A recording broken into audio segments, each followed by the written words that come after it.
these brothers would put construction workers to shame. I mean, construction workers don't have nothing on these bricklayers in Southern California. I mean, my God. Yes, guys, early on this season, it was really that bad for the Los Angeles Lakers. 1-point game, half a minute to play. Lakers and Russ into the front court. Russ will pull up. Oh. No, Russ, no, he missed it. Taken. If you told Lakers fans that the Los Angeles Lakers would be in the situation that they are right now, holding a top 8 seed in the Western Conference before the trade deadline happened, then I don't think that anybody would be mad. I'm not saying that I'm mad for the Los Angeles Lakers either, but here's the thing. The Los Angeles Lakers have still been their own greatest enemy, despite being able to actually move Westbrook prior to the trade deadline and drastically improving their roster. But first, today's sponsor is PrizePicks, which I use to have fun and make every single game for any sport feel like the NBA Finals. So fortunately for us, the NBA playoffs are actually right around the corner, meaning that now is the perfect time to take advantage of that 100% deposit match that you get when using code COOP when you sign up. PrizePicks is not only the best way to play daily fantasy, but it's also the easiest way to play daily fantasy in states like California, Texas, Florida, Georgia, and more. What's beautiful with PrizePicks is that you don't have to spin big to put your knowledge to the test. I'm more of a small lineup guy who also likes to celebrate those small victories. Remember to use code COOP when signing up, and thank you PrizePicks for sponsoring today's content.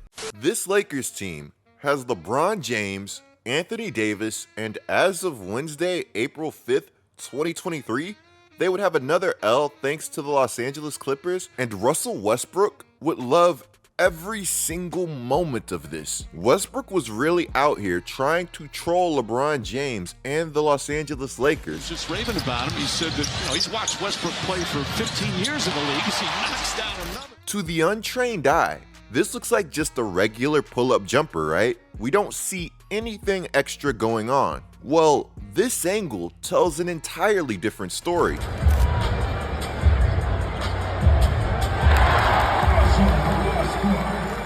You saw that correctly.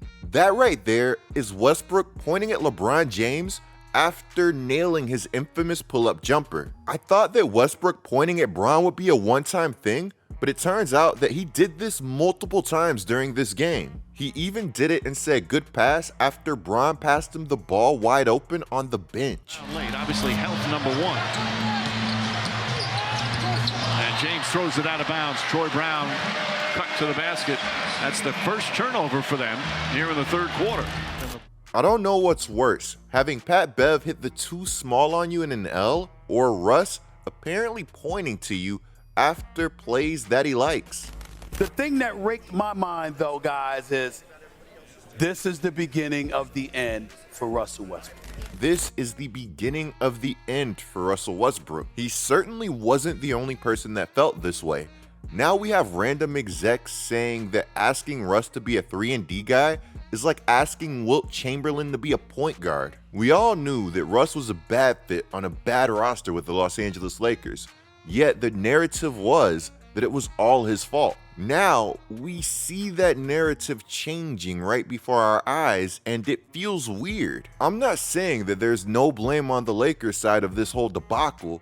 I'm saying that I think that there should be a middle ground where we just accept that both sides were equally problematic. Against the Lakers, Russ would have a nice first quarter scoring 10 points, knocking down 2 threes, and passing out 3 assists, which had to feel pretty amazing with AD revealing that the Lakers' game plan was to let Russ shoot. Russ would finish this game with 14 points after he closed it sitting on the bench, simply because the Clippers were so hot. Somebody remind me yet again what Bones Highland was traded for. I am furious that my Pelicans did not get in on that action. Meanwhile, on the other side of things, LeBron James would have one of the worst first halves that I had ever seen him have, scoring just 3 points, going 1 of 6 from the field. The drought wouldn't last too long though, with Bron reminding everybody what he's capable of doing in the second half. He'd finish with 33 points, shooting 13 of 20 from the field, 8 rebounds, and 7 assists. Bron wanted this win. This was such a frustrating loss for him that he'd even leave the court early. And LeBron James and the Lakers' 4-game winning streak comes to an end. Bron was so frustrated that after the game, he'd call this loss one of those scheduling conflicts in the season that definitely got the best of us. The irony here is that the Lakers have actually played the fewest back-to-backs in the NBA, but to be fair, the night before the Clippers game, the Lakers would have a game that went to overtime, and at least the overtime was entirely their fault. There's no reason the tanking Jazz should have came back to tie the game, but they did. An overtime before a back-to-back against a team that's hunting for Wembanyama was the last thing that this team needed, with both of its stars just trying to remain healthy for the postseason. I mean, according to LeBron James, 2 doctors recommended season-ending surgery before he went to go see the LeBron James of feet. Guys, I love Bron and all of the memes that he provides us, especially the ones about him lying.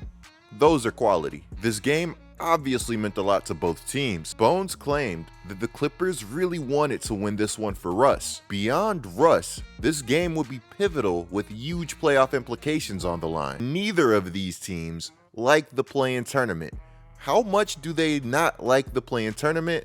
Well, in 2021, before having an epic duel with the Warriors and Steph Curry, Bron said, "Whoever came up with that crap needs to be fired." Personally, I think that I like the play-in tournament and that it serves its purpose. Now, do I like my team being in the play-in tournament? That's another story that gets a lot easier to tell if we just handle our business during the season. I don't know about for you guys, but for me, it's always pretty fun when the Clippers and the Lakers match up. Even though the Clippers have won 11 straight games against the Lakers, not losing a game against them since Ty Lue moved into that head coaching spot, which by the way happened after the Lakers' most recent championship. The 118-125L sucks for the Lakers, but it isn't season ending, and that's what's important.